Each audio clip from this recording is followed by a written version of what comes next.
Soft Hindutva और hard Hindutva का क्या असर रहेगा? साहब, ये सवाल मैं बार बार बोलता हूँ। ये सॉफ्ट और हार्ड माने पैर में लगाने का अलग क्रीम और गाल में लगाने का अलग क्रीम, ऐसा कुछ नहीं होता है। हिंदुत्व हिंदुत्व होता है, लोग इस बात को पता नहीं।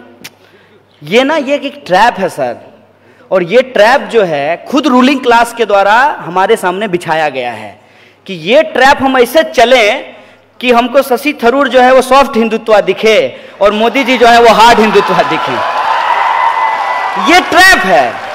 मैं बार बार कहता हूं कि हिंदुत्व का हिंदुइज्म से कोई लेना देना नहीं है।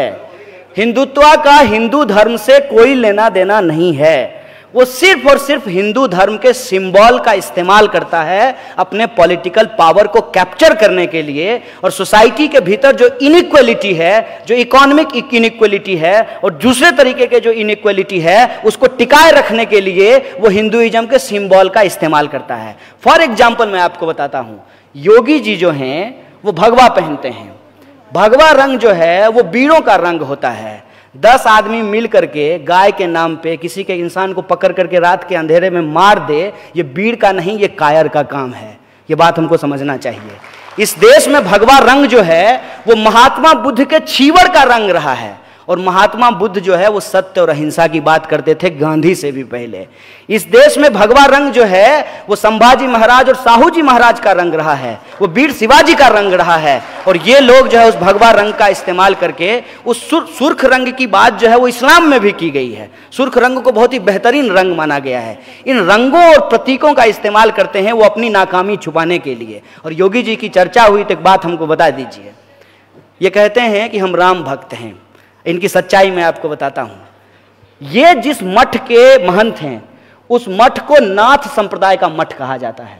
नाथ संप्रदाय का मठ इस देश का एक ऐसा मठ है जहां नॉन ब्राह्मण महंत होते थे, और उसमें जितने भी नॉन अपर कास्ट लोग हैं वो उसके फॉलोवर होते थे।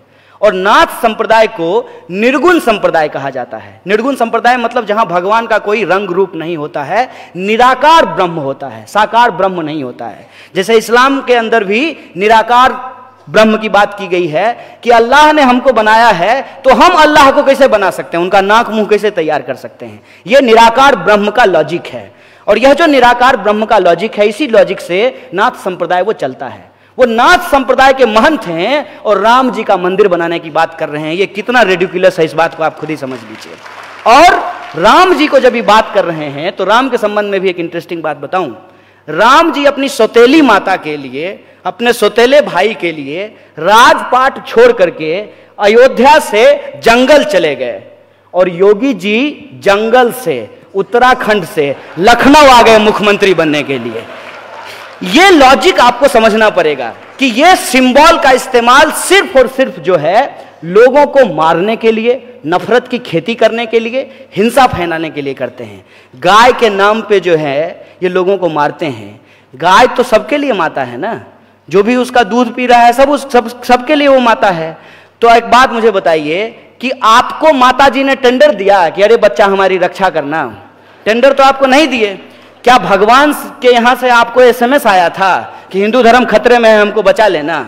एक बात हमको बताइए कि भगवान हमारी रक्षा करेंगे ना अगर हम भगवान को मानते हैं तो।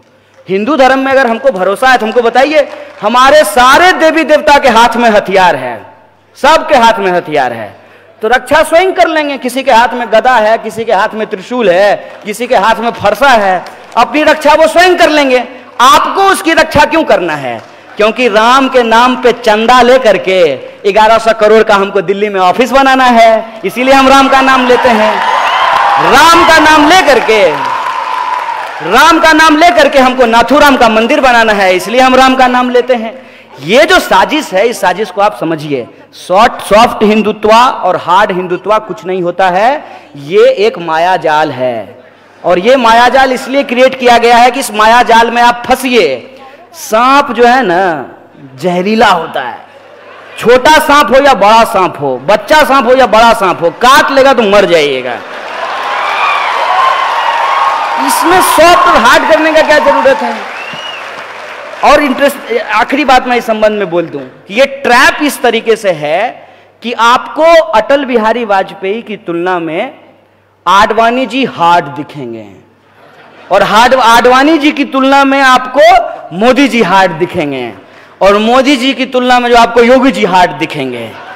अरे ये सब एक ही है, ये सब एक ही है, क्योंकि ये सब गुरु गोलवलकर का चेला है। और गुरु गोलवलकर ने इस देश के भीतर इनइक्वलिटी को जस्टिफाई किया है। महिलाओं को कोई राइट नहीं मिलना चाहिए, इसको जस्टिफाई किया है। दलितों को सेवा करना चाहिए, इसको जस्टिफाई किया है। इस बात को आप समझिए। इसीलिए इनके विचार मनुस्मृति के विचार हैं, और इनके विचारों को मानने वाले लोग, यहां कंफ्यूज मत होइएगा, वो किसी भी झंडे के नीचे पाए जा सकते हैं। और जब मैं किसी भी झंडे की बात कर रहा हूं, मतलब किसी भी झंडे के, किसी भी रंग के झंडे के नीचे आपको पाए जा सकते हैं। ये विचारधारात्मक लड़ाई है, आमने सामने की लड़ाई है। एक तरफ सावरकर के लोग हैं, दूसरे तरफ अंबेडकर के लोगों को इकट्ठा होना पड़ेगा, ये लड़ाई है।